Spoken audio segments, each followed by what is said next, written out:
নসিহত, তোমার চোখ দিয়ে পানি পড়বে, এটা শুনে নাও কান খুলে। কিয়ামতের দিনে আল্লাহ রাব্বুল আলামিন কিয়ামতের দিনে দুটো রাস্তা হবে, একটাই জান্নাতীরা প্রবেশ করবে, একটাই জাহান্নামীরা প্রবেশ করবে। বিসমিল্লাহ। আলহামদুলিল্লাহ। তারা প্রবেশ করবে, একজন জান্নাতে, একজন জাহান্নামে। এক দুটো দল। জান্নাতীরা জাহান্নামীকে দাঁড় করিয়ে দিবে, কি বলে? ফি জান্নাতি ইয়াতাসাআলুনা আনিল মুজরিমিনা মা সালাকাকুম ফি সাকার। তোমরা কেন জাহান্নামে যাচ্ছ? তোমরা তো বলতে আমরা ভালো লোক, আমরা ভালো লোক, আমরা জ্ঞানী লোক, আমরা বুদ্ধিজীবী, আজকে কেন তোমরা জাহান্নামে যাচ্ছ? তারা এক নম্বর উত্তর দেবে, ক্বালু লাম নাকু মিনাল মুসাল্লিন, আমরা নামাজি মুসল্লিদের মধ্যে ছিলাম না। ওয়া লাম নাকু নুতিমুল মিসকিন, আর আমরা মিসকিনকে খানা খাওয়াইতাম না, তাই আল্লাহ আমাদেরকে জাহান্নামে পাঠিয়েছেন। ওয়া কুননা নাখুদু মাল খাইদিন, এটা বড় প্যাথেটিক, দামি কি? আর তারা বলবে আমরা দাড়ি টুপি নামাজি মুসল্লিদিকে দেখে হাসি ঠাট্টা বিদ্রুপ করতাম, আল্লাহ তাই আমাদেরকে জাহান্নামে পাঠিয়েছেন। ওয়া কুননা নুকাজ্জিবু বিয়াউমিদ্দিন, আর আমরা বিচারের দিবসের কথা বললে আমরা মিথ্যা বলে মনে করিতাম, কিয়ামতের দিনকে আমরা মিথ্যা ভাবতাম, তাই আজকে আল্লাহ আমাদেরকে জাহান্নামে পাঠিয়েছেন।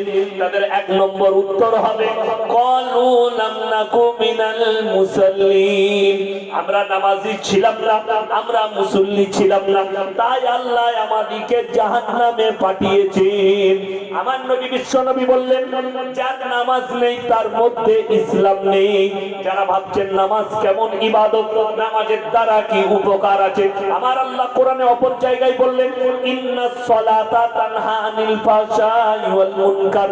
হে আমার নবী বলে দাও, নিশ্চয়ই নামাজ এমন একটা ইবাদত, মানুষ যখন নামাজ পড়ে তাদেরকে অশ্লীল কাজ থেকে সরিয়ে নামাজের দিকে, ভালো কাজের দিকে নিয়ে আসে। জোরে বলুন সুবহানাল্লাহ। আপনি নামাজ পড়ুন। আমাদের সমাজের অনেক নেমো খারাপ আছে, তারা কি বলে জানেন? আরে মসজিদে নামাজ পড়তে যাব কি, মসজিদে জুম্মার দিনে জুতো চুরি হয়। আমাদের দেশে হয় না? হয় না? কথা বলে। সব সময় একটা কথা শিক্ষিত দিকে বলছি, শোনেন, একটা জিনিস ভাববেন, মুসল্লি যে অরিজিনাল নামাজি, নামাজি কখনো জুতো চোর চোর হতে পারে না, চোর নামাজি সেজে যায়। কথাটা বুঝে এলো? চোর নামাজি সাজে, নামাজি চোর নয়। যারা প্রকৃত আল্লাহর জন্য, আল্লাহর উদ্দেশ্যে ইবাদত করবে, নামাজ পড়বে, সে অশ্লীল কাজ করতেই পারে না। এরপর যারা অশ্লীল কাজে লিপ্ত আছে, তারা যদি নিয়ত করেন মসজিদে ঢুকে, আল্লাহ তাআলা তাদেরকে আস্তে আস্তে ভালো কাজের দিকে নিয়ে আসবে। কথাটা বুঝতে পেরেছেন? তার একটা দলিল দিয়ে আমি জলসাতে আগেও বলেছি, আজকে বলে যায়, আপনার সন্তানকে সবসময় উপদেশ দিবেন ভালো লোকের কাছে উঠা বসা করবে। কথাটা বুঝতে পারেননি? এই অনেক ছেলে মাধ্যমিক পরীক্ষা দিবে, দিবে না? দিবে না? কথা বলেন, দিবে। সেই ছাত্রদিকে মাধ্যমিকের পরে যতদিন স্কুল বন্ধ থাকবে, ভর্তি না হচ্ছে এলিভেনে, স্কুল না চালু হচ্ছে, ততদিন পর্যন্ত তাদেরকে মাদ্রাসায় পাঠান। তার উঠা বসাটা ইমামের কাছে হোক, নামাজির কাছে হোক। আমাদের বয়স্ক বাবাজিদের একটা প্রবাদ বাক্য আছে বাংলায়, সঙ্গ দোষে লোহা ভাসে। কথাটা বুঝতে পারেননি? সঙ্গ দোষে লোহা ভাসে। সঙ্গ যদি মানুষের ভালো হয়, সে মানুষ ভালো হবে। কেউ যদি মাতালদের দলে উঠা বসা করে, 6 মাস পরে সেও মাতাল হবে। হবে না? হবে না? কেউ যদি লটারিওয়ালাদের দলে উঠা বসা করে, 6 মাস পরে সেও লটারি কাটবে।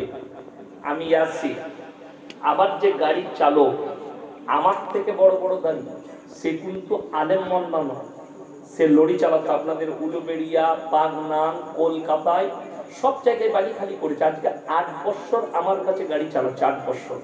যেদিনে চেপেছে সেদিনে হাতে সুতো বাঁধা, এই হাতে বালা, চুলের স্টাইল আলাদা, জিন্সের প্যান্ট গেঞ্জি সব ছিল, গুটকাও খেত।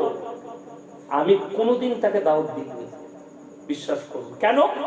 ড্রাইভার পাবো না। অর্থাৎ আল্লাহ যদি হিদায়াত দেয়, ঠিক সোজা হয়ে যাবে অটোমেটিক। 6 মাস 7 মাস পরে সে হঠাৎ দেখছে আমার মতো লুঙ্গি, সাদা জামা পরে, টুপি লাগিয়ে চলেছে। কি ব্যাপার? বলে, হুজুর আমি আর প্যান্ট জামা পরবো না, আপনার সঙ্গে যাচ্ছি, এটাই পরবো। সেখানেই জলসা শুনেছে, আমার সাথে যাচ্ছে। সঙ্গটা কত ভালো জিনিস। সে আর 5 ওয়াক্তের নামাজি, সে আর গুটকা খাই না, সে আর প্যান্ট জামা পরে না। 24 ঘন্টা তাকে অনেক জায়গায় দেখে মৌলবি ভাববে। তখন মোবাইলে এত আমাকে লোক চিনতো না, নামে চিনতো। আমি আজকে মোবাইলে ভাইরাল বলে নয়, আজ আমি 17 থেকে 18টা বছর এই জলসার ময়দানে আছি।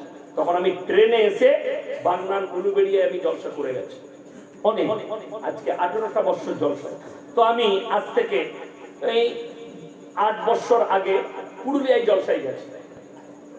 তখন আমি গেছি জলসায় গিয়ে, আমি যখন গাড়ি থেকে নেমেছি, আমার ড্রাইভারের গাড়ি তো বেশি, একটা লোক আমাদের চিনে না, সে বলছে হুজুর আসছে। সে দেখছি ওর হাতটা ধরে নিয়ে যাচ্ছে, আমাকে কিছুই বলছে না। আমি বলছি চুপ করে থাক, যা করছে করুক। ওদের পুরুলিয়া ডিস্ট্রিক্টে দেখবেন এখনো কুয়া আছে, তো কুয়া থেকে বদনাই পানি তুলে ওকে দিচ্ছে উঁচু করতে, আমাকে নিজে পানি দিতে পারে, তাহলে কিচ্ছু বলি না। ওকে তোয়ালিটা আগে দিচ্ছে, নাস্তা নামিয়েছে, ওকে বলছে হাজরাত আপ লিজিয়ে না, আপ লিজিয়ে না। তো ওকে যখন টাইম হলো স্টেজে যাবার, যখন আমাকে নিয়ে যাচ্ছে, তখন বলছে হযরত গলতি হো গয়া। আমার গলতি তোমারা নেই, এ তো আল্লাহ কা কৃপা है। আল্লাহর কৃপা এটা। আল্লাহর রাস্তায় দিনের পথে যারা থাকবে, আল্লাহ